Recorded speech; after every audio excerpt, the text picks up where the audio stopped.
प्रियो परमेश्वर पिता के पवित्र नाम से एक बार फिर से आप सभी का वेलकम करता हूं और परमेश्वर का धन्यवाद देता हूं कि पिछले दिनों परमेश्वर ने सहायता की कि हम प्रकाशित वाक्य की किताब में से और 9 अध्याय तक पहुंच गए हैं और हमारे 25वें लेसन पे हम लोग पहुंच गए हैं। 24 लेसन कंप्लीट हो चुके और 25वें लेसन में हम लोग आ गए हैं और ये प्रकाशित वाक्य के 9वें अध्याय के 12वें वचन से आगे हमको आज चलना है और 12 से लेकर 21वें वचन तक आज हम पढ़ेंगे और उसके ऊपर हम मनन करेंगे, अध्ययन करेंगे। प्रकाशित वाक्य की किताब परमेश्वर के पवित्र शास्त्र में से उसका 9वां अध्याय और उसके 12वें वचन से आगे यहाँ ऐसा लिखा हुआ है, पहली विपत्ति देखो बीत चुकी। होल्ड हो रहा है बेटा, होल्ड हो रहा है। पहली विपत्ति बीत चुकी, देखो अब इसके बाद 2 विपत्तियां और आने वाली हैं। जब छठवें स्वर्गदूत ने तुरी फूकी तो सोने की वेदी जो परमेश्वर के सामने है उसके सींगों में से मैंने ऐसा शब्द सुना मानो कोई छठवें स्वर्गदूत से जिसके पास तुरही थी कह रहा है, उन 4 स्वर्गदूतों को जो बड़ी नदी फुरात के पास बंधे हुए हैं खोल दे। वे चारों दूत खोल दिए गए जो उस घड़ी और दिन और महीने और वर्ष के लिए मनुष्यों की 1/3 के मार डालने को तैयार किए गए थे। उनकी फौज के सवारों की गिनती 20 करोड़ थी। मैंने उनकी गिनती सुनी। मुझे इस दर्शन में घोड़े और उनके ऐसे सवार दिखाई दिए जिनकी झिलमें आग और धूम्रकांत और गंधक की सी थी और उन घोड़ों के सिर सिंहों के सिरों के समान थे और उनके मुंह से आग, धुआं और गंधक निकलते थे। इन तीनों महामारियों अर्थात आग और धुएं और गंधक से जो उनके मुंह से निकलते थे मनुष्यों की 1/3 मार डाली गई, क्योंकि उन घोड़ों की सामर्थ उनके मुंह और उनकी पूंछों में थी, इसलिए कि उनकी पूंछें सांपों जैसी थी और उन पूंछों के सिर भी थे और इन्हीं से वे पीड़ा पहुंचाते थे। बाकी मनुष्यों ने जो उन मरियों से न मरे थे अपने हाथों के कामों से मन न फिराया कि दुष्ट आत्माओं की और सोने और चांदी और पीतल और पत्थर और काठ की मूर्तियों की पूजा न करें जो न देख न सुन न चल सकती हैं, और जो खून और टोना और व्यभिचार और चोरी उन्होंने की थी उससे मन नहीं न फिराया। परमेश्वर पिता अपने इस पवित्र वचन के पढ़े और सुने जाने पर आशीष दे। प्रियो, हमने अभी तक यहाँ ये देखा था कि जैसे ही 4 तुरियां फूकी गई उसके बाद जब 5वीं तुरी का फूका जाना था, 5वीं तुरी के फूके जाने के साथ ही 3 हाय की बात बताई गई है हमको और उसमें 8वें अध्याय के आखिरी वचन में इस प्रकार से लिखा है कि एक उकाब उड़ता हुआ आया और उसने ये अनाउंसमेंट किया कि आने वाली जो 3 विपत्तियां हैं वो भयानक और खतरनाक विपत्तियां हैं और परमेश्वर के पलटा लेने के दिन और उसके क्रोध के बारे में बताती हैं और ये विपत्तियां उन पृथ्वी पर रहने वालों के लिए हाय हाय का कारण बताया गया और ये इतनी भयावह और खतरनाक हैं जो मनुष्य के सहने से बाहर वाली विपत्तियां हैं जिसके बारे में इस प्रकार का अनाउंसमेंट हुआ। उसमें से जो पहली विपत्ति थी यानी कि 5वें बार तुरही के फूके जाने के साथ जो विपत्ति आती है उसको हमने पिछली बार देखा। आज जो पोर्शन है 12वें वचन से आगे वो शुरुआत इस प्रकार से ही करता है कि पहली विपत्ति बीत चुकी, यानी कि ये जो 3 वोज हैं या 3 हाय की बात जो होती है उसमें से एक हाय या एक विपत्ति तो बीत चुकी, जिसमें हमने क्या पढ़ा था, टिड्डियों के बारे में जो कि अताकुंड से निकलती हैं और उनके बिच्छू के डंक के समान उनकी पूंछ है, पीछे दिए गए उनको और उससे वो पीड़ा पहुंचाती है 5 महीने तक। और यहाँ 12वें वचन में कहता है कि पहली विपत्ति बीत चुकी, देखो अब इसके बाद 2 विपत्तियां और आने वाली हैं। सो अगेन कंफर्म करता है कि 3 विपत्तियों में से एक गई और 2 विपत्तियां अभी और आने वाली हैं। और फिर शुरू करता है इस दूसरी विपत्ति के बारे में। वो कहता है, जब छठवें स्वर्गदूत ने तुरी फूकी तो सोने की वेदी जो परमेश्वर के सामने है उसके सींगों में से मैंने ऐसा शब्द सुना। तो यहाँ पर यूहन्ना जो है फिर से परमेश्वर की वेदी के बारे में देख रहा है, परमेश्वर की वेदी के बारे में बता रहा है कि परमेश्वर की जो वेदी है जो उसके सामने परमेश्वर के सिंहासन के सामने रहती है उस वेदी को वो देखता है। जैसे ही स्वर्गदूत ने तुरही फूकी तो सोने की वेदी जो परमेश्वर के सामने है वो दिखाई दी और ये जो वेदी है ये वेदी में परमेश्वर का दर्शन जो यूहन्ना को मिल रहा है इसमें सींगों को भी वो देख रहा है। सो इन सींगों के बीच में से कुछ आवाज आ रही है, कुछ आवाज आ रही है और आवाज जो है ये परमेश्वर की प्रेजेंस में उसकी वेदी के सींगों में से, मतलब उसकी वेदी उसकी उपस्थिति में से कोई आवाज आ रही है। और ये जो वेदी है इसका वर्णन प्रकाशित वाक्य में इससे पहले भी आ चुका है, यदि आपको याद हो सो हमने पढ़ा था 8वें अध्याय में प्रकाशित वाक्य के, और वहां पर हमने देखा था कि एक फरिश्ता था जो कि धूप दान लेकर वेदी के पास गया और उसमें से उसको बहुत सारा धूप दिया गया, और उसके बाद हमने देखा था कि उसको वेदी की जो आग थी वो उसमें डाली गई, और फिर उस फरिश्ते ने, उस स्वर्गदूत ने उस अंगारों को, उस आग को पृथ्वी पे उंडेल दिया। ये जो आवाज यहां पर हमको सुनाई दे रही है, ये शब्द जो सुनाई दे रहा है 13वें वचन में, संभवतः यह उसी फरिश्ते का, उसी स्वर्गदूत का हो सकता है जो कि हमको पिछली बार भी दिखाई दिया था, जो कि धूपदान लेकर गया वेदी के पास और उसमें आग भरी गई और फिर उसको उंडेल दिया था उसने। हो सकता है ये वही स्वर्गदूत हो, उसकी जैसी आवाज लगती है। मुख्य बात यहां पर सीखने की यह है कि जो वेदी है परमेश्वर की, परमेश्वर के सिंहासन के सामने एक वेदी यहां पर दिखाई देती है, और उस वेदी के सींगों के बारे में वर्णन आता है। प्रियो, हमको परमेश्वर की वेदी के स्ट्रक्चर के बारे में ये जानकारी जरूर होनी चाहिए कि परमेश्वर की जो वेदी बनाने का व्यवस्था मूसा को दी गई थी, उस व्यवस्था में ही ये सींगों का वर्णन आता है। ये सींग नए सींग नहीं है, ऐसा कुछ नहीं है कि ये वेदी का स्वरूप बदल गया है या कुछ और बन गई है या कुछ और प्रकार से दिख रही है, ऐसा कुछ नहीं है। यूहन्ना ने जो देखा वह एग्जैक्टली वैसा ही ऑल्टर था जैसा कि मूसा को परमेश्वर ने, यहोवा ने जिस प्रकार से बनाने के लिए कहा था। वो स्टैंडर्ड प्रोटोकॉल के हिसाब से जो वेदी होती है उसमें सींग होते हैं, उसके चारों कोनों पर वेदी जो कि रेक्टेंगुलर होती है, बॉक्स के समान, और उसके चारों कोनों पर सींग होते हैं। और वो जो सींग है, ये इससे पहले भी हमें यदि पढ़ना हो तो हम पढ़ सकते हैं, निर्गमन की पुस्तक में पाया जाता है, जहां पर परमेश्वर ने, यहोवा ने मूसा को बताया था किस प्रकार से वेदी को बनाना, उसके 30वें अध्याय में और उसके पहले और दूसरे वचन में। निर्गमन 30th चैप्टर 30 और उसका पहला दूसरा में बताया है कि धूप जलाने के लिए बबूल की लकड़ी की वेदी बनाना, उसकी लंबाई 1 हाथ और चौड़ाई 1 हाथ की हो, और वह चौकोर हो, और उसकी ऊंचाई 2 हाथ की हो, और उसके सींग, देखिए यहां वर्णन आता है, उसके सींग उसी टुकड़े से बनाए जाए जिस बबूल के टुकड़े से ये वेदी बनाई जा रही है, उसी टुकड़े से, कोई ज्वाइंट नहीं होना चाहिए, उसी में से ये सींग निकलने चाहिए, ये सींग उसमें से ही बनते हुए दिखाई देना चाहिए। यदि इसको हम आगे बढ़े 10वें वचन में, तो कहता है हारून वर्ष में एक बार इसके सींगों पर प्रायश्चित करे। हारून एक बार इसके सींगों पर, वर्ष में एक बार इसके सींगों पर प्रायश्चित करें, और तुम्हारी पीढ़ी पीढ़ी में वर्ष में एक बार प्रायश्चित के पाप बलि के लहू से इस पर प्रायश्चित किया जाए, यह यहोवा के लिए परम पवित्र है। ये वेदी जो है प्रियो, ये वेदी हमें यहाँ पर भी दिखाई देती है। इसी निर्गमन की किताब में आगे फिर वेदी का वर्णन आता है और वहां पे फिर सींगों का वर्णन आता है। इन सींगों के बारे में हमें क्लैरिटी होना चाहिए कि ये सींग जो यूहन्ना देख रहा है, ये कोई नए नहीं है, ये परमेश्वर के वेदी का एक इंटीग्रल स्ट्रक्चरल पार्ट है। ये जो सींग जो है, ये 37वें अध्याय के 25वें वचन में आते हैं निर्गमन में, फिर से 37th चैप्टर के 25th वर्ष में कहता है, फिर उसने बबूल की लकड़ी की धूप वेदी भी बनाई, उसकी लंबाई 1 हाथ और चौड़ाई 1 हाथ की थी, चौकोर बनी, और उसकी ऊंचाई 2 हाथ की थी, और उसके सींग उसके साथ बिना जोड़ के बने थे। बिना जोड़ के सींग जरूर वेदी में रहते थे, और ये जो सींग है, ये परमेश्वर की अथॉरिटी और उसके पावर को रिफ्लेक्ट करते हैं।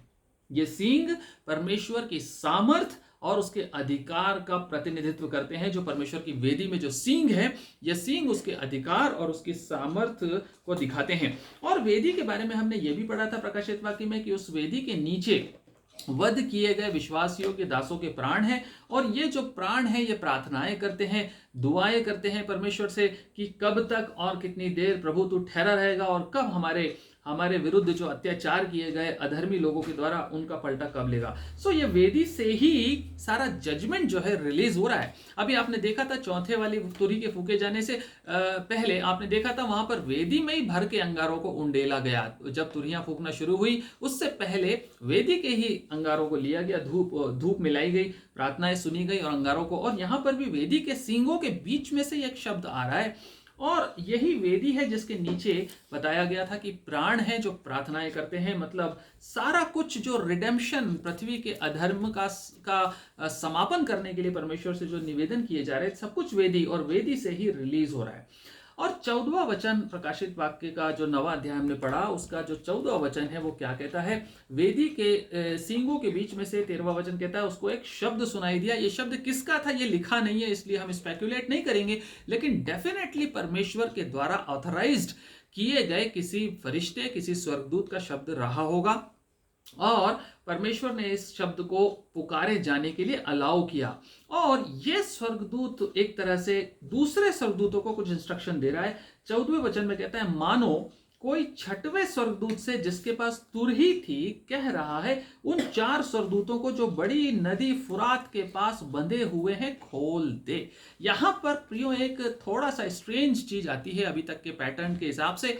अभी तक जो स्वर्गदूत थे वो तुरही फूकने का काम कर रहे थे, लेकिन यहां पर ये जो स्वर्गदूत है या जो शब्द है, शब्द को देने वाला है, वो क्या कह रहा है? वो तुरही फूकने के लिए नहीं कह रहा है, वो कह रहा है कि जो बड़ी नदी फुरात है उस नदी के पास 4 स्वर्गदूत बंधे हुए जो है ना, उन स्वर्गदूतों को खोल दे, उनको रिलीज कर दे, उनको अनलीश कर दे, उनको फ्री कर दे। 4 स्वर्गदूतों की बात यहां पर आती है जो कि फरात नदी यूफ्रेट्स रिवर के पास बंधे हुए हैं। मतलब ये जो स्वर्गदूत हैं जो बंधे हुए हैं फुरात नदी के पास, ये स्वर्गदूत डिस्ट्रक्शन करने के लिए ऑथराइज्ड हैं, पावर डेलीगेटेड है इनको, और ये पृथ्वी पर एक विनाश लाने के लिए एम्पावर्ड किए गए 4 स्वर्गदूत हैं। लेकिन परमेश्वर ने इनको एक समय तक के लिए बांध के रखा है फुरात नदी के पास, और बंधे हुए स्वर्गदूतों को खोले जाने का समय यहां पर आता है 6वीं तुरही के फूके जाने का वर्णन है। 6वीं तुरही फूकते ही, और इस स्वर्गदूत से वो कह रहा है जिसके पास तुरही थी, इसने तुरही को तो फूका, लेकिन साथ में इसको बोला गया कुछ करने के लिए, और वो जो करने के लिए कहा गया वो क्या? ये 4 डेमोनिक एंजल्स, डेविलिश एंजल्स या इविल स्पिरिट्स हैं 4, जो कि बहुत डेवास्टेटिंग डिस्ट्रक्शन को लाने के लिए रखी गई हैं, अपॉइंटेड है, पर इनका समय नहीं आया। इनका समय अब आता है जब 6वीं तुरही फूकी जाती है। तुरही के फूके जाने के साथ साथ उसी स्वर्गदूत को यह निर्देश दिया जाता है कि ये 4 डेमोनिक एंजल्स को, ये 4 स्वर्गदूत जो कि विनाश के लिए अपॉइंट किए गए हैं, इनको रिलीज कर दो, इनको खोल दो। इसका मतलब है प्रियों कि परमेश्वर जो है वो ही इन चीजों को रिलीज कर रहा है। परमेश्वर का न्याय, पलटा लेने का दिन, उसका क्रोध, ये परमेश्वर के हाथ में और परमेश्वर के समय पर रिलीज किया जा रहा है। और किस प्रकार का विनाश कब आएगा, कैसे आएगा, सब कुछ प्री डिटरमाइंड है हमारे परमेश्वर के द्वारा, कुछ भी नया नहीं है। इससे पहले भी 4 स्वर्गदूतों की बात आई थी, आपको याद हो प्रकाशित वाक्य 7वें अध्याय के पहले वचन में, जहां पर हमने देखा था कि पृथ्वी के चारों ओर 4 स्वर्गदूत थे। कुछ याद आ रहा है आपको?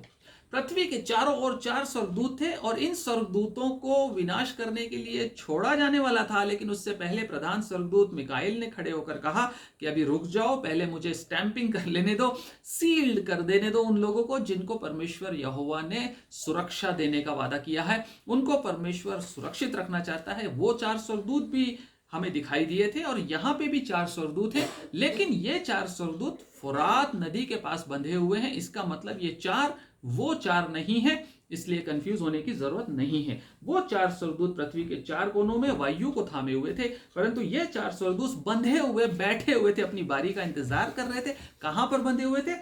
फुरात नदी के पास, यूफ्रेट्स के पास। और ये परमेश्वर के जजमेंट को एग्जीक्यूट करने के लिए रिलीज किए जा रहे हैं। परमेश्वर का न्याय, उसका क्रोध, उसका विनाश इस पृथ्वी पे उंडेला जा रहा है अधर्मी लोगों के ऊपर। उसके लिए ये 4 लोगों को, 4 स्वर्गदूतों को रिलीज किया जा रहा है। सो डेफिनेटली ये 4 स्वर्गदूत अच्छे स्वर्गदूत तो नहीं है। ये स्वर्गदूत विनाशक स्वर्गदूत है, शैतानी स्वर्गदूत है, शैतानी आत्माएं हैं। अब बात आती है कि ये बंधे हुए कहां हैं। ये वचन यहां पर कहता है कि ये फुरात नदी के पास बंधे हुए हैं। फुरात नदी जो है ये बहुत बड़ी नदियों में से एक है, और ये नदी जो है इस समय भी बहती है पृथ्वी पर। ये नदी इस समय भी बहती है, और ये नदी उत्पत्ति के समय से बह रही है। परमेश्वर ने इस नदी को बनाया, और इस नदी को सींचने के लिए बनाया गया था, और ये नदी आज भी हमारी पृथ्वी पे बह रही है, और उस समय तक ये बहती रहेगी जिस समय पर ये 4 स्वर्गदूत रिलीज किए जाएंगे। क्योंकि इसकी लोकेशन एकदम क्लियर है कि यूफ्रेट्स नदी फुरात नदी के पास जो 4 शैतानी सरदूत बंधे हुए हैं उनको रिलीज करने की बात कर रहा है। ये नदी कहां से बहती है, यदि आप आज के सिनेरियो में समझना चाहें तो ये आज की पृथ्वी पे इराक में से होकर बहती है। जो इराक देश है, ये नदी वहां से बहती है। इसका ओरिजिन तुर्की से होता है और ये साउथ ईस्ट में नीचे की तरफ बहती हुई ईस्टर्न पार्ट में जाती है और पर्शियन गल्फ में जाके ये खत्म होती है। और ये नदी शुरू होती है तुर्की से और फिर उसके बाद इराक से, सीरिया से होती हुई ये कुवैत में जाती है और कुवैत सिटी के पास पर्शियन गल्फ में जाके ये खत्म हो जाती है। इस नदी की बात हो रही है, इसको अच्छे से आप समझ लीजिए। उत्पत्ति 2 अध्याय और 14वें वचन में परमेश्वर ने जब अदन की वाटिका को बनाया तो उसने अदन की वाटिका को सींचने के लिए एक नदी बनाई और उस नदी के 4 धाराएं निकली थी, 4 स्ट्रीम्स उसमें से निकली थी और उनका नाम भी यदि आपको पता हो उत्पत्ति की किताब में लिखा हुआ, उसमें से एक स्ट्रीम फुरात नदी थी। एक नदी जो फुरात नदी है, ये उस बड़ी नदी में से निकली है जिसको कि अदन की वाटिका को सींचने के लिए बनाया था। 2 अध्याय के 14वें वचन में आप पढ़ें उत्पत्ति में, और तीसरी नदी का नाम हिदकेल और यह वही है जो अश्शूर के पूर्व की ओर बहती है, और चौथी नदी का नाम फरात है। चौथी नदी का नाम फरात है। और इससे पहले 11वें वचन में कहता है पहली धारा का नाम पीशोन है और एक और धारा है जिसका नाम है, जो हवीला नाम के सारे देश को जहां सोना मिलता घेरे हुए है, उस देश का सोना यह होता है। 13वें वचन में कहता है दूसरी नदी का नाम गीहोन है, तीसरे का नाम हिदकेल है और चौथी का नाम फरात है। ये फरात 4 धाराओं में से एक धारा है। और 10वें वचन में लिखता है 2:10 में कि एक बड़ी महानदी को अदन से निकाला और बहकर 4 धाराओं में बढ़ गई ये नदी। सो ये अदन की वाटिका को सींचने वाली धाराओं में से एक थी। अब हम आते हैं वापस से, एक थोड़ा सा रिवीजन कर लेते हैं। हमने पढ़ा था पहले अब्राहम के वंश को परमेश्वर ने आशीष दी थी। अब्राहम को परमेश्वर ने एक वाचा बांधी थी। उस वाचा में परमेश्वर ने कहा था कि मैं तेरे वंश को एक भूमि देने जा रहा हूं। आपको याद है 7वें अध्याय में हमने अध्ययन किया था डिटेल में। 7वें अध्याय प्रकाशन में हमने पढ़ा था इजराइल के बारे में। सो अब्राहम के साथ परमेश्वर ने जो वाचा बांधी, उसमें परमेश्वर ने एक पोर्शन दिया था और वो पोर्शन जो था वो कहां से कहां तक था, किसी को याद है क्या? एनीबडी? किसी को याद है तो एक बार जरा जल्दी से रिव्यू करके बताइए मुझे, नहीं तो समय बचाने के लिए मैं बता देता हूं। ये जो पोर्शन था ये नील नदी से, यानी कि मिस्र के महानद से शुरू होके और फुरात तक का क्षेत्र था। कहां से कहां तक? नील मतलब मिस्र की महानद लिखा हुआ है, मिस्र के महानद से लेकर फुरात तक का जो पोर्शन है वो उसी में बीच में इजराइल आता है आज के समय का। और ये पोर्शन अब्राहम को दिया गया। और यहां 18वें वचन में इस तरह से लिखा है, 15-18 उत्पत्ति में, इसी दिन यहोवा ने अब्राहम के साथ ये वाचा बांधी, मिस्र के महानद से लेकर परात नामक बड़े नद तक जितना देश है। और फिर आगे कहता है मैंने तेरे 21वें वचन में कहता है ये सब कुछ का देश मैंने तेरे वंश को दिया है।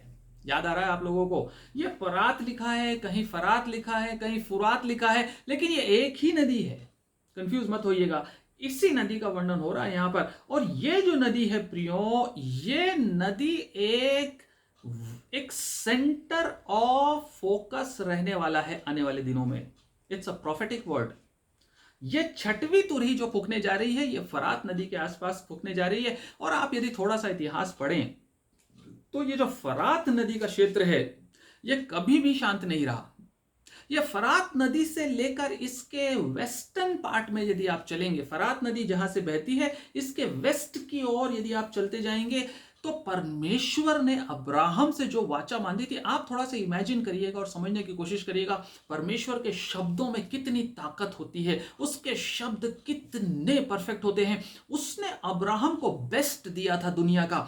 और ये जो पोर्शन है फरात नदी से लेकर नील नदी तक का, ये पोर्शन दुनिया का, ध्यान से सुनिएगा, दुनिया का रिचेस्ट पोर्शन है नेचुरल रिसोर्सेस में, रिचेस्ट पोर्शन है।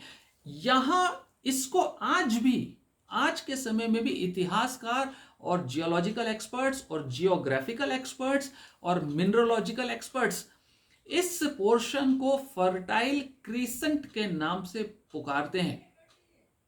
आपको समझ में आ रहा है बात मेरी आवाज क्लियर है? इस पोर्शन को फर्टाइल क्रीसेंट के नाम से जाना जाता है। सो इस पोर्शन को फर्टाइल क्रिसेंट कहा जाता है। मतलब इतनी फर्टाइल लैंड है ये कि यहाँ पर बम्पर पैदावार होती है खेती में, नेचुरल रिसोर्सेस में भरपूर है। और ये जगह जो है, ये जगह हमेशा से हमला करने वालों के लिए एक अट्रैक्शन रहा है। मतलब नई नई एम्पायर्स खड़ी हुई हैं इस जगह पर, क्योंकि इसके लालची बहुत लोग रहे। बहुत से लोगों ने इस पोर्शन पे हमला कर कर इस पर अपनी अपनी एम्पायर खड़ी की, और ज्यादा दिन तक नहीं रह पाए। दूसरी एम्पायर आई और उसने कहा नहीं, ये लैंड तुम कैसे रखोगे, ये लैंड तो हमें चाहिए। और इस लैंड पे हमला करके दूसरी एम्पायर खड़ी हुई और बहुत सारे आक्रमण हुए और कई लोगों ने यहाँ पर कब्जा किया और रूल भी किया। और यहाँ पर यदि आप पढ़ें तो असीरियाई लोगों ने, उसके बाद बेबीलोनियन लोगों ने, उसके बाद पर्शियन लोगों ने इसको इन्वेड किया। और ये पैलेस्टाइन का भी पोर्शन कहलाता था, पूरा पैलेस्टाइन का पोर्शन कहलाता था पुराने समय में। और मिस्र से लेके फरात नदी के बीच का पोर्शन है ये। और ये पोर्शन जो है ये बहुत इंपॉर्टेंट है। और इस पोर्शन के बारे में यदि और भी कुछ आप समझना चाहें तो मैं आपको थोड़ा सा बताना चाहता हूं कि आज भी यही पोर्शन जो है, इस पोर्शन के लिए सारी मारामारी हो रही है, सब कुछ हो रहा है। ये fertile crescent, it's a centre of attraction for any nation in the world. Okay, सबके लिए ये अट्रैक्शन का पॉइंट है। सो ये जो पोर्शन है पूरी तरह से एक लड़ाई का क्षेत्र रहा है, युद्ध का क्षेत्र रहा है, अशांत रहा है, युद्धों की भूमि है ये। यूफ्रात नदी के आसपास का, फुरात नदी के आसपास का पूरा क्षेत्र जो फर्टाइल क्रीसेंट है, ये लड़ाई और झगड़े और युद्धों का स्थान रहा है हमेशा से। कई प्रकार की प्रजातियों ने, एम्पायर्स ने इसके ऊपर कब्जा करने की और बनाए रखने की कोशिश की है।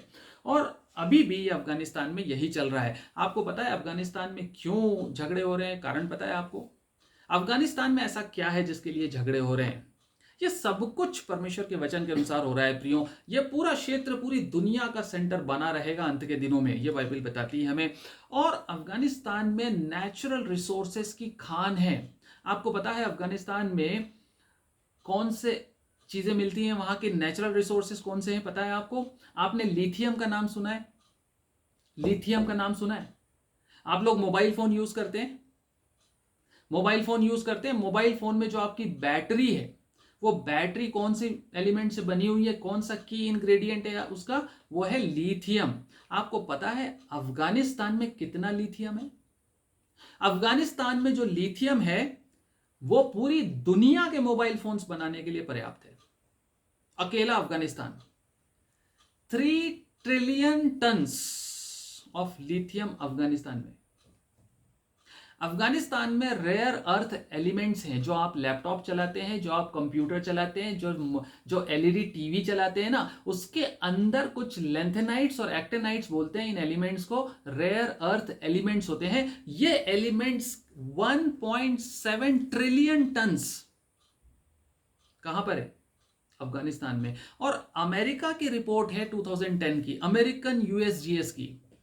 यूएसजीएस की रिपोर्ट कहती है कि दुनिया का लिथियम का सऊदी अरब अफगानिस्तान है।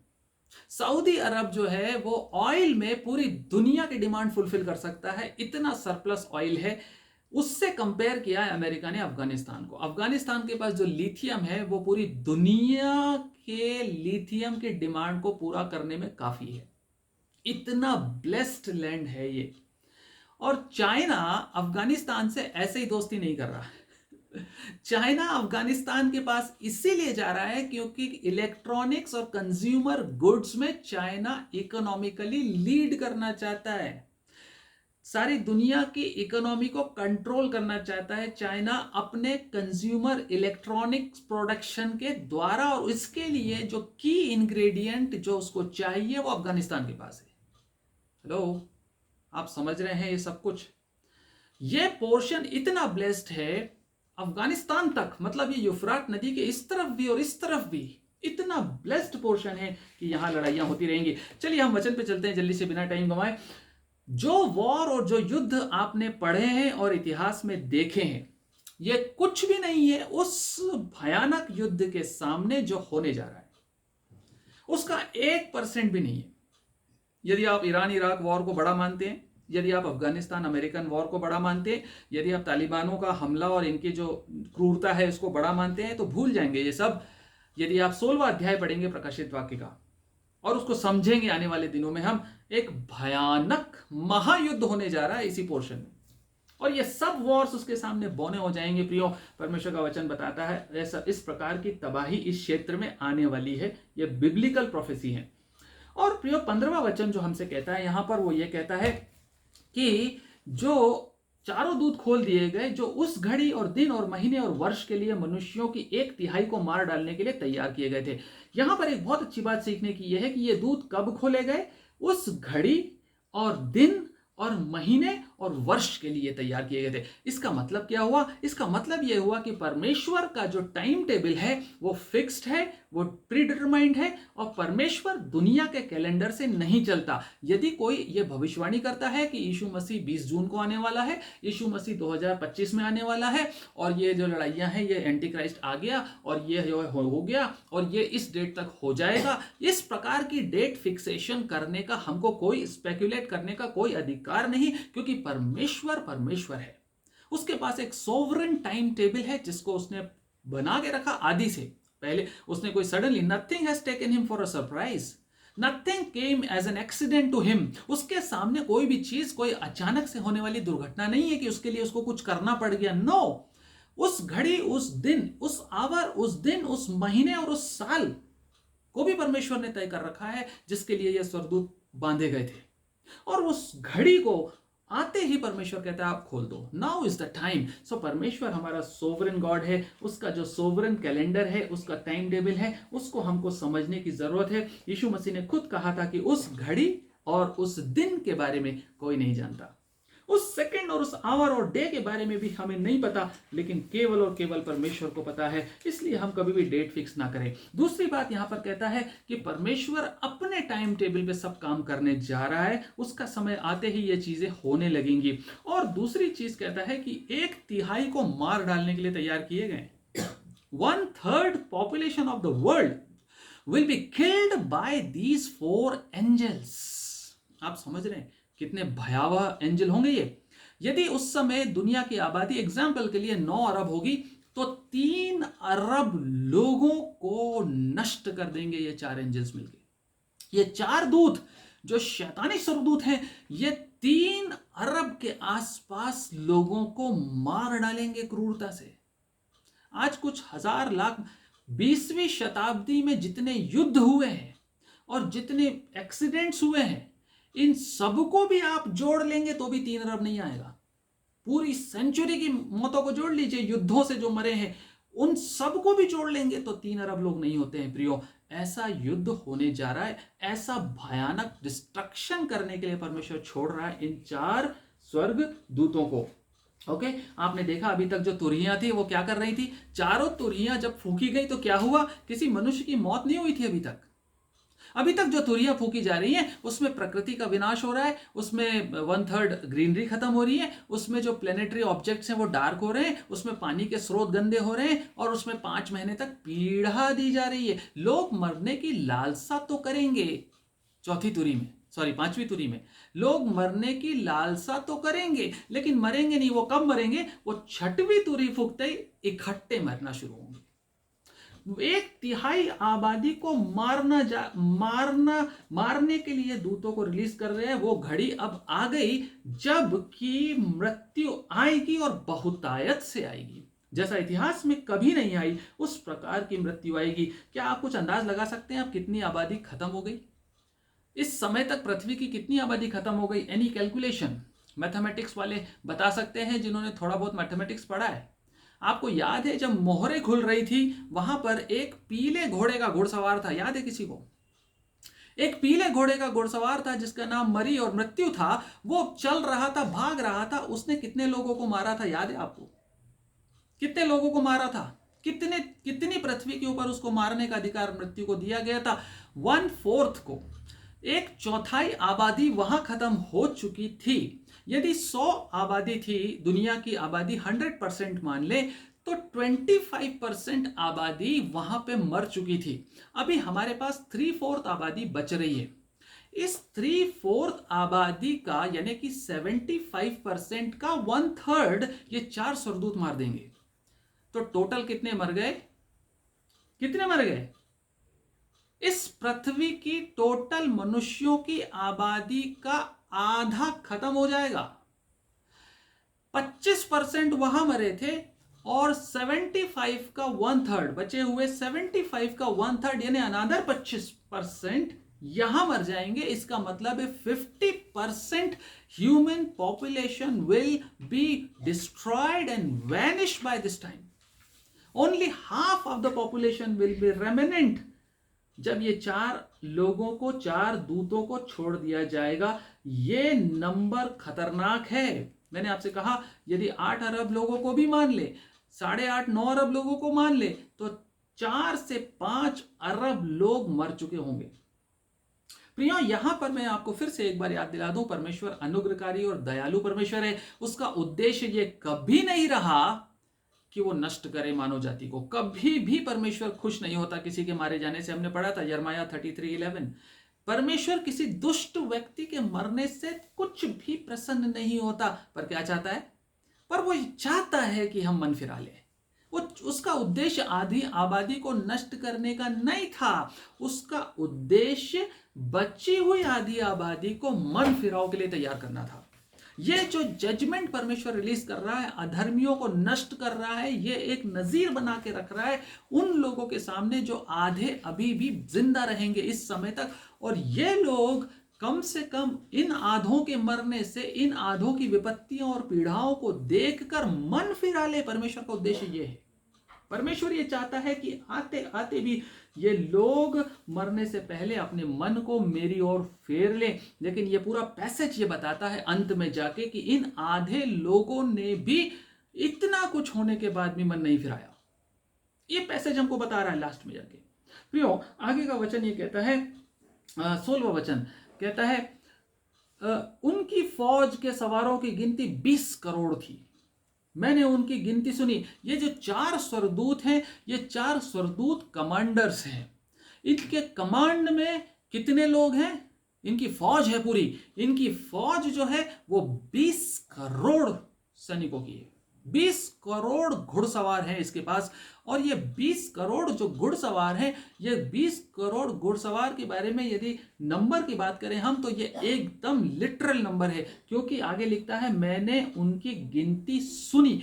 यूहन्ना ने एग्जैक्टली उसकी गिनती सुनी। कुछ लोग ऐसी व्याख्या करते हैं कि ये फिगरेटिव है, बहुत सारे हैं, लेकिन ऐसा नहीं लगता। यहां पढ़ने से ऐसा लगता है कि एग्जैक्टली 20 करोड़ के आसपास, 20 करोड़ तो होंगे ही होंगे ये इनके घुड़सवार। और ये जो 20 करोड़ है, इंग्लिश में इसका आता है, they are 2 times of 1000 into 1000, इस तरह से 10,000 into 1000 इस तरह से आता है। सो इंग्लिश में लिखता है मिरियाड ऑफ मिरियाड्स, ट्वाइस द मिरियाड ऑफ मिरियाड्स। और उसको यदि कैलकुलेट किया जाए तो वो 10,000 और 10,000 को आप कैलकुलेट करेंगे तो 1 करोड़ आता है, और उसको डबल करेंगे, ट्वाइस करेंगे तो 20 करोड़ आता है। सॉरी, 10 करोड़ और उसका आता है 20 करोड़। सो 10,000 multiplied by 10,000, 10 crore, then twice of that is 20 crore. Exact Hindi में निकाल के उसका तर्जुमा करके लिखा गया 20 करोड़ है ये घुड़सवार। और ये 20 करोड़ जब रिलीज किए जाएंगे, या भयानक रीति से दुनिया पे निकलेंगे, और ये निकलने के बाद रौंदते हुए, नष्ट करते हुए और विनाश करते हुए आगे बढ़ते जाएंगे।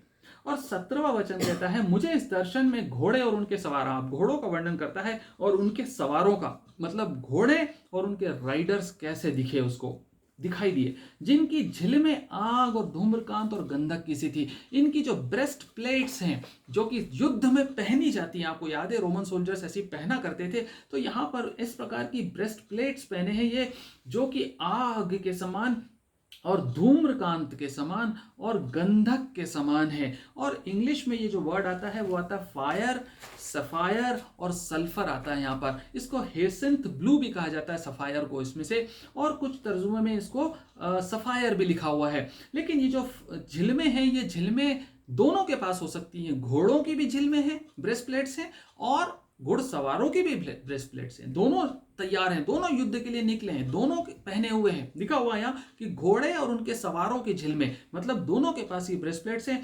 और ये जो है फायर के कलर की है, कुछ की ब्रेस्टप्लेट्स फायर के समान फेयरी रेड हैं, और कुछ की सफायर यानी कि दे आर हियसेंथ ब्लू बोलते हैं इसको एग्जैक्टली और ये रेडर और ब्लूअर टाइप के शेड में होती है। और तीसरी है सल्फर। सल्फर जो होता है, आपने यदि नाम सुना सल्फ्यूरिक एसिड का, सल्फ्यूरिक एसिड जो होता है येलो कलर की फ्यूम्स और चोकिंग फ्यूम्स, हैजार्डस फ्यूम्स होती हैं। सो येलो कलर की चोकिंग कलर जो होता है पेल येलो, उस कलर की ब्रेस्टप्लेट्स पहने हुए हैं। और ये दोनों जो है ये इस प्रकार से पहने हुए हैं, ये जैसा कि फर्स्ट सेंचुरी में कुछ आर्मीज पहना करती थी।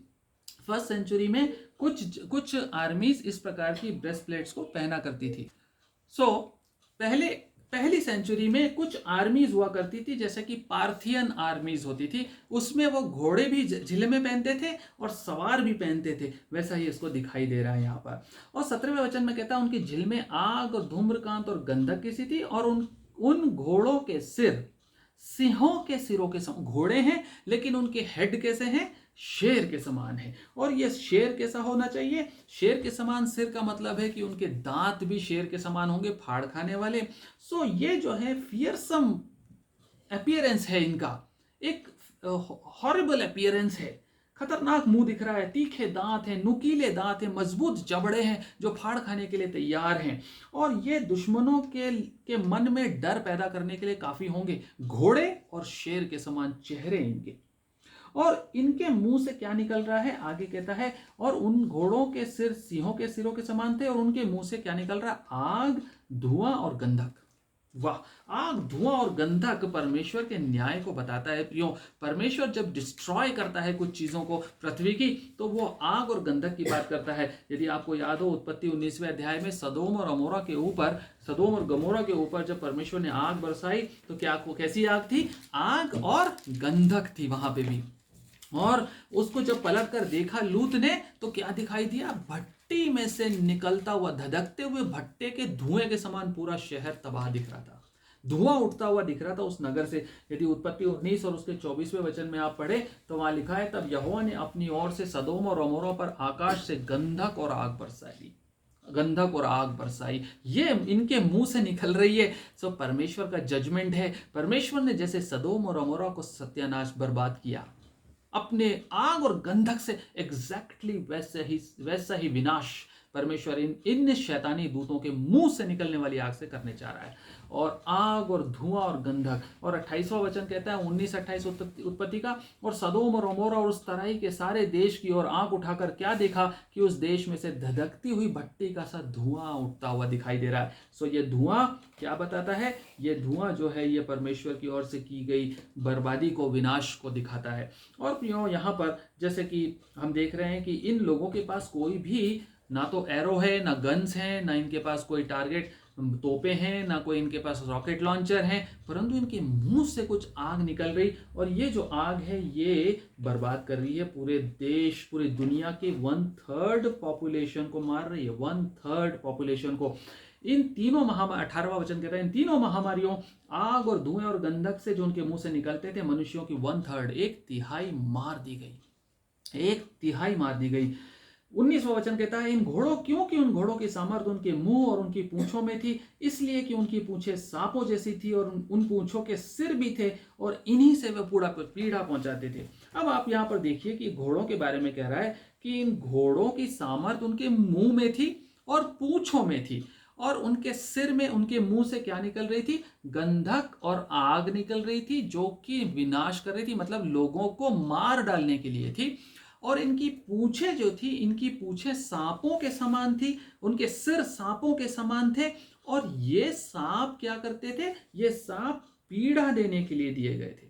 आप समझिएगा थोड़ा अंतर दोनों में। जो इनके मुंह से आग और गंधक निकल रही थी वो मारने के लिए थी, लेकिन इनकी पूंछ में जो सामर्थ थी वो पीड़ा देने के लिए थी। वो क्या करने के लिए थी, मनुष्यों को मारती नहीं थी पर पीड़ा भी देती थी। इसका मतलब है कि पूरा की पूरा नर्क, पूरा की पूरा हेल जो है वो पृथ्वी पे आ गया है।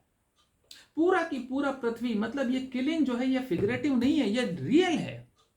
ये पीड़ा जो है ये केवल सांकेतिक नहीं है, ये रियल ट्रिबुलेशन है, रियल पीड़ा है, परमेश्वर का रियल विनाश काल है ये परमेश्वर की ओर से। ये फिजिकल भी है, स्पिरिचुअल किलिंग भी है। जो लोग मर रहे हैं वो विनाश में मर रहे हैं दूसरी मृत्यु के लिए, क्योंकि उन्होंने मन नहीं फिराया अभी तक। और यहाँ पर जो सांप है प्रियो, पूंछ में जो सांप है वो क्या याद दिला रहा है आपको? याद करिए कुछ थोड़ा सा। पिछली वाली तोरी में क्या था? लोकस थे, मतलब टिड्डियां थी। टिड्डियों के पूंछ पे क्या दिए थे? बिच्छू के समान डंक थे। और आपको याद है यीशु मसीह ने क्या कहा था? यीशु मसीह ने कहा था कि मैंने तुमको दुष्ट आत्माओं को रौंदने का अधिकार दिया, अपने पांव से तुम उनको कुचल सकते हो। वो क्या क्या नाम लिए थे? एक नाम था सांप का और दूसरा नाम था बिच्छू का। मैंने तुम्हें सांपों और बिच्छुओं को कुचलने का अधिकार दिया था। ये दुष्ट आत्माएं हैं जो कि कुचली जा सकती थी कलीसिया के पैरों से, लेकिन जो अधर्मी है, सो ये जो पूंछ है इनकी दोनों की, एक की बिच्छू के समान थी पिछली तुरी में और इसमें सांपों के समान है। ये दोनों दुष्ट आत्माओं को दिखाती हैं और दोनों जो है पीड़ा देने के लिए और मारने के लिए इनके मुंह से, जो घोड़ों के मुंह शेरों के समान थे, इनके मुंह से आग और गंधक निकलती है। प्रियो, 20वां वचन बहुत इंपॉर्टेंट है जो कहता है, बाकी मनुष्यों ने जो उन मरियों से नहीं मरे थे अपने हाथों के कामों से मन नहीं फिराया कि दुष्ट आत्माओं की और सोने और चांदी और पीतल और पत्थर और काठ की मूर्तियों की पूजा ना करें, जो न देख न सुन न चल सकती है। ये एक इंपॉर्टेंट मैसेज है प्रियो। यहाँ पर जो मूर्ति पूजा करते हैं उनके लिए मूर्ति पूजा जो है वो वास्तव में इन मूर्तियों के पीछे डेमोनिक स्पिरिट्स होती हैं। इन डेमोनिक स्पिरिट्स को, जिनको ये दुनिया के लोग पूजते आ रहे हैं अपने आराध्य देवी और देवता समझकर, यही डेमोनिक स्पिरिट्स एक दिन अपने असली स्वरूप में आएंगी और यही इनको पलटकर पीड़ा पहुंचाने वाली है।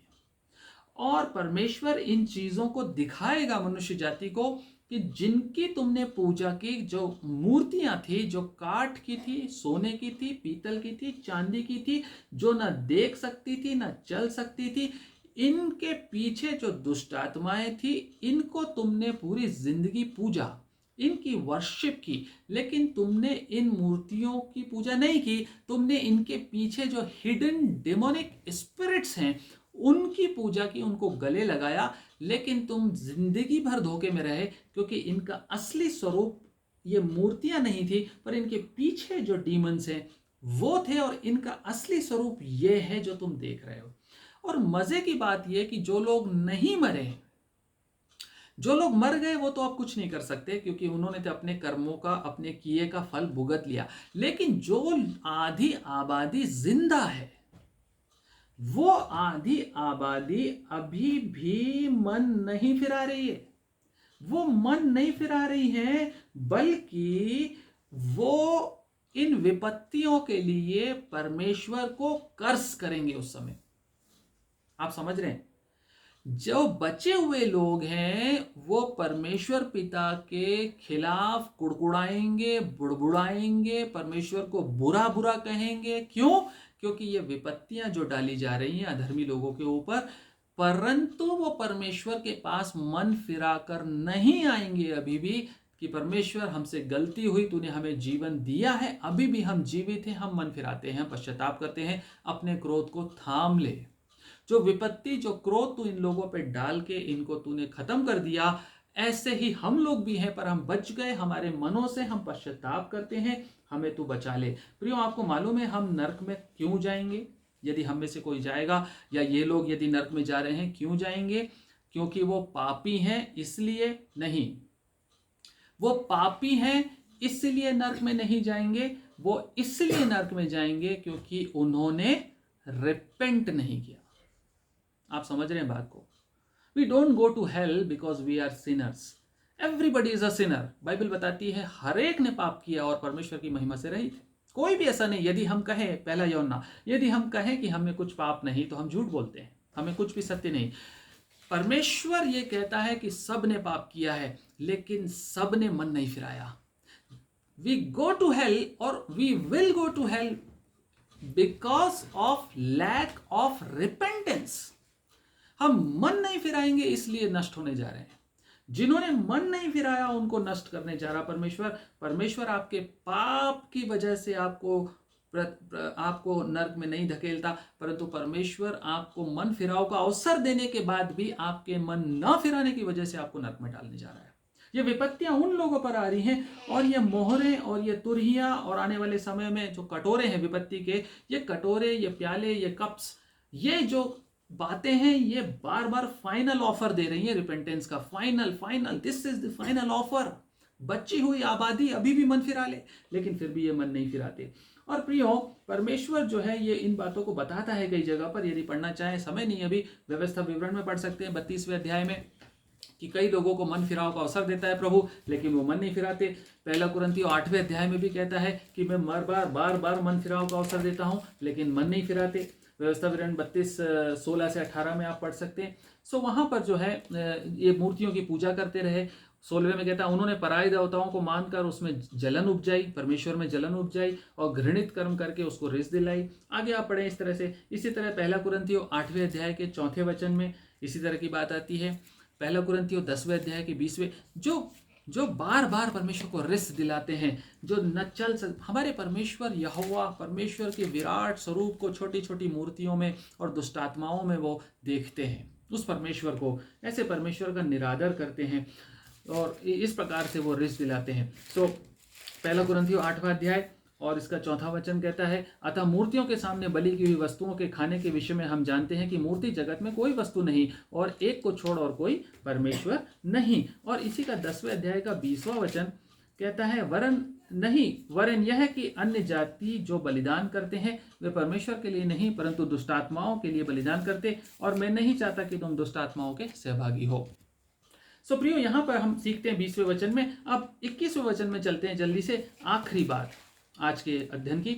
और जो खून और टोना और व्यभिचार और चोरी उन्होंने की थी, उससे मन नहीं फिराया। ये जो पाप है प्रियो, 4 प्रकार के पाप यहाँ पर बताए गए। खास तौर से उस समय की जो आबादी जो जिंदा रहेगी वो इन पापों में लिप्त रहेगी। कौन कौन से पाप हैं? खून और टोना और व्यभिचार और चोरी। आपको 10 आज्ञा याद है क्या? ये 10 आज्ञाओं में से 3 पाप इसमें से शामिल हैं। जिन आज्ञाओं को तोड़ने से पाप होते हैं, वो 3 पाप यहाँ पर शामिल हैं 10 आज्ञाओं में से, और एक पाप जो है और एक्स्ट्रा इसमें बताया गया है। और जो खून है वो क्या है? इन सब बातों से मन नहीं फिराया। खून क्या होता है? परमेश्वर बताता है कि भाई से नफरत करना भी खून है। यदि हम अपने भाई से नफरत करते हैं, वो हत्या करने के बराबर है। यदि हम नफरत की जिंदगी जीते हैं, यदि हम चिढ़ और अनफॉरगिवनेस की जिंदगी जीते हैं, ये it is equivalent to murder. मूर्ति पूजा से मन नहीं फिराया। ऊपर हमने पढ़ा था मूर्ति पूजा क्या है? किसी भी चीज को परमेश्वर के समान इंपॉर्टेंस दे देना। हमारे जीवन में कई तरह के आइडल्स हो सकते हैं। मनी हो सकता है, पैसा, इसलिए कहता है पैसा स्वामी मत बनाइए। 2 स्वामियों की सेवा एक दास नहीं कर सकता। पैसा हमारी मूर्ति हो सकती है। हमारे पोजेशंस, हमारी संपत्ति हमारा मूर्ति हो सकती है। हमारे प्रोफेशन हमारी मूर्तियां बन जाती। हमारी पोजीशन, पद हमारी मूर्तियां बन जाते। हमारे रिलेशनशिप्स हमारी मूर्तियां बन जाती। हमारे प्लेजर्स, शारीरिक अभिलाषाएं, हमारी सेक्सुअल डिजायर्स, इलिसिट रिलेशनशिप्स हमारी मूर्तियां बन सकती हैं प्रियो। और यहां पर एक और बात बोलता है टोने के बारे में। टोने से मन नहीं फिराया। टोना जो है, इंग्लिश में इसका वर्ड आता है सॉर्सरीज जो वर्ड है ये टोने के लिए आता है। और इसका जो ग्रीक वर्ड है, एग्जैक्टली जो सॉर्सरी वर्ड आया है, इसका जो ग्रीक वर्ड है वो है फार्माकिया। क्या वर्ड है? इसका वर्ड है फार्माकिया। और फार्माकिया जो है उसका इंग्लिश वर्ड है फार्मेसी। ओके, सो टोने का मतलब केवल ब्लैक मैजिक नहीं है, परंतु ड्रग हैंडलिंग भी है। जो मिसयूज ऑफ ड्रग्स है वो टोना कहलाता है। इसका ग्रीक वर्ड फार्माकिया है, जिसका मतलब है फार्मेसी, यानी कि selling of drugs. So drugs का जो मिसयूज इस दुनिया में इन दिनों हो रहा है और बढ़ता जाएगा। और जो नाना प्रकार की नशीली दवाइयों का सेवन है, यह बहुतायत से होने लगेगा। और परमेश्वर बताता है अपने वचन में कि इन कामों से ये लोग मन नहीं फिराएंगे। ये सॉर्सरीज जो है, ये ड्रग हैंडलिंग है, इसको परमेश्वर इक्वली पनिशेबल मानता है। और प्रियो, व्यभिचार की बात यहां पर कहता है, व्यभिचार से मन नहीं फिराए। व्यभिचार जो है, यदि हम पीछे का इतिहास उठाकर देखें तो पिछले 50 सालों में जो एडल्ट्री और फॉर्निकेशन जितना तेजी से बढ़ा है, उतना पिछले 1900 सालों में नहीं बढ़ा। ये इमोरलिटी भयानक रूप से बढ़ गई है जब से इंटरनेट का आविष्कार हुआ है, जब से डीवीडी और सीडीज का आविष्कार हुआ है, जब से बॉलीवुड और हॉलीवुड में प्रगति हुई है, जब से टेक्नोलॉजिकल एडवांसमेंट्स हुए हैं, जब से पोर्नोग्राफिक चीजों का चलन बढ़ता जा रहा है और ये बढ़ता जाएगा। अधर्म जो है इस प्रकार का व्यभिचार बढ़ता जाएगा। रिलेशनशिप्स की कोई वैल्यू नहीं रहेगी। सेम सेक्स मैरिजेस और इस तरह की जो कई तरह की मतलब ऐसी ऐसी बातें हैं जिनका वर्णन नहीं किया जा सकता, ऐसी ऐसी बातों को परमेश्वर व्यभिचार मानता है। वचन हमें बताता है ये व्यभिचार बढ़ता जाएगा और ये इस कदर हार्ट से इतने हार्ड हो जाएंगे ये लोग कि इतना होने के बाद भी, जबकि दुनिया की आधी आबादी खत्म हो चुकी है, फिर भी इन चीजों से बाहर नहीं आना चाहेंगे, फिर भी इन चीजों से लोग निकलना नहीं चाहेंगे। चोरी का भी कहता है, चोरी मतलब है कि लालच, वो चीज जो आपकी नहीं है उसको हासिल करने की इच्छा, ये भी चोरी है। और इस चोरी के बारे में भी कहता है कि उनसे मन नहीं फिराएंगे लोग। प्रियो, इतना भयानक डेवास्टेटिंग डिस्ट्रक्शन होने के बाद भी यदि कोई मन नहीं फिराता, तो फिर इसके लिए परमेश्वर का क्रोध जायज है या नहीं? आप बताइए, आप क्या ये परमेश्वर अब भी अनुग्रह करता रहे? क्या परमेश्वर इतना होने के बाद भी अनुग्रह करता रहेगा? वचन हमसे कहता है प्रियो इफिसियों 4:27 में कि शैतान को अवसर मत दो। शैतान को इन लोगों ने एक बार अवसर दिया जिंदगी में और ये शैतान इनको लेके डूब गया और इतना हार्ड कर दिया इनके दिलों को, इतना कठोर कर दिया इनके मनों को कि सब कुछ हो जाने के बाद भी इन्होंने मन नहीं फिराया। और ये सब की सब नष्ट होने के लिए अपॉइंटेड है। परमेश्वर मौके पे मौका दे रहा, लेकिन कोई चांस ही नहीं है इनके पास कि ये मन फिरा लें। प्रियो, परमेश्वर का वचन हमें इस बात को बार बार बताता है कि हम अपने मनों को फिराते रहें। मन फिराओ बहुत जरूरी थीम है अंत के दिनों की। और वचन हमें साफ साफ बता रहा है, 6 तुरियां फूंक गई, 7 मोहरें खुल गई। विपत्तियों की शुरुआत मोहरों से हुई थी। इतनी विपत्तियां आने के बाद भी मन नहीं फिराया जा रहा। प्रियो, आज मौका है, ये शैतानी दुष्टात्माओं को हम थोड़ा सा जगह देंगे ना अपने जिंदगी में, ये हमको इस तुरही तक ले जाएगा और फिर भी हमको छोड़ेगा नहीं। ये दुष्टात्माएं जिनको परमेश्वर छोड़ रहा है, इन्हीं दुष्टात्माओं को की पूजा कर रहे हैं ये लोग, जो चोरी कर रहे हैं, व्यभिचार कर रहे हैं, जो टोना कर रहे हैं, जो झूठ बोल रहे हैं, जो हत्या कर रहे हैं, अपने भाई से नफरत कर रहे हैं, ये वही लोग हैं, यही दुष्टात्माएं हैं जो इनको नष्ट कर रही हैं, इन्हीं की पूजा कर रहे हैं। परमेश्वर अपने वचन पे आशीष दे और हमको समझ दे कि हम इन चीज़ों को अच्छे से समझें और मन फिराना शुरू करें। ये तुरहियां भयानक जजमेंट है, इसकी भयानकता बता रहा है परमेश्वर। प्रियो, यहाँ पर कई लोग स्पेकुलेट करते हैं, कई लोग अंदाज लगाते हैं, कहते हैं कि इस तरह से होगा, ये होगा। कई लोग कहते हैं कि कोई ड्रोन से हो सकता है हमले, कुछ लोग कहते हैं कि कोई केमिकल वेपन्स हो सकते हैं, कुछ लोग कहते हैं कि बायोलॉजिकल वेपन्स हो सकते हैं। कई तरह के अंदाज लगाए जा रहे हैं, लेकिन वचन हमको इन बातों के बारे में कुछ स्पष्ट नहीं बताता है। बस ये बताता है कि इस तरह का खतरा है, इस तरह की बातें होंगी, जजमेंट इस तरह से होगा, उसके जो कॉन्सिक्वेंसेस है उसके बारे में परमेश्वर स्पष्ट बताता है। ये क्या होगा एग्जैक्टली हम नहीं जानते, बहुत सारी व्याख्या करने वाले लोग उसकी व्याख्या कर रहे हैं, लेकिन हमारे फोकस उस पर नहीं होना चाहिए। हमारा फोकस इस पर होना चाहिए परमेश्वर क्यों कर रहा है इनको और क्या इसके परिणाम होंगे। इन बातों पे हमारा मन लगा रहना चाहिए। सो परमेश्वर अपने वचन के ऊपर आशीष दे और हमें समझ और बुद्धि दे कि हम इन बातों को समझकर अपने मनों को फिराते रहें और उसके अंत के समय के लिए कलीसिया के साथ उठाए जाने के लिए हम तैयार रहें। परमेश्वर अपने वचन पे आशीष दे।